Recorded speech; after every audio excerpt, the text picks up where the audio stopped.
রাত যত গভীর হয়েছে ততবার মনে হয়েছে বাদ দিই, গ্রামে যাই, ছোট্ট একটা ফার্ম দিই, বেঁচে থাকি অন্তত।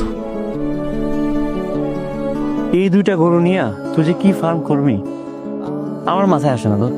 বন্ধু, এই দুইটা গরু থেকে একদিন 4টা হইব, আর এই 4টা থেকে 40টা হইব। 40টা না ভালো হইব।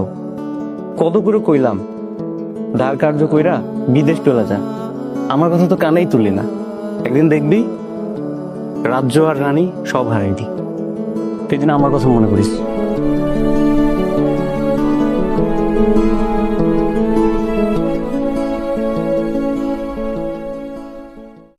সারা জীবনটা একটা পচা তরমুজ হয়ে গেছে।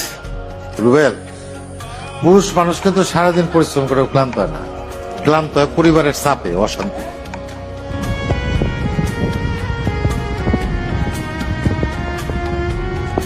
কত পুরুষ দায়িত্ব পালন করতে করতে ভেতরটা এভাবে নষ্ট করে ফেলেছে, সে খবরই বা কজন রাখে। আমরা শুধুমাত্র বাইরে দেখি, বাইরে দেখেই বলি বেশ তো ভালো আছেন। পুরুষ মানুষের মানসিক কষ্ট দিবেন না। পুরুষ মানুষ মানসিক যন্ত্রণা সইতে পারে না। পুরুষ মানুষ কখনো নিজের জন্য বাঁচে না। পুরুষ বাঁচে তার প্রিয় মানুষের জন্য, তার সংসারের মানুষের জন্য। একটা পুরুষ আর কত দিকে সামলাবে বলুন তো? তাই পুরুষ মানুষকে কখনোই মানসিক যন্ত্রণা দিবেন না। আশহাদু আল্লা ইলাহা ইল্লাল্লাহ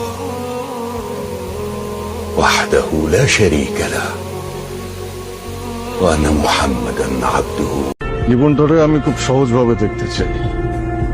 ডালে ভাতে বাঁচার ইচ্ছা আমার। দামি গাড়ি, বাড়ি, ঘড়ি, কোনো কিছুর প্রতি আমার কোনো লোভ নেই।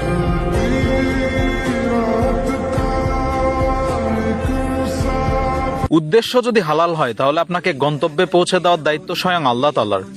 আর গরুর খামার করার স্বপ্ন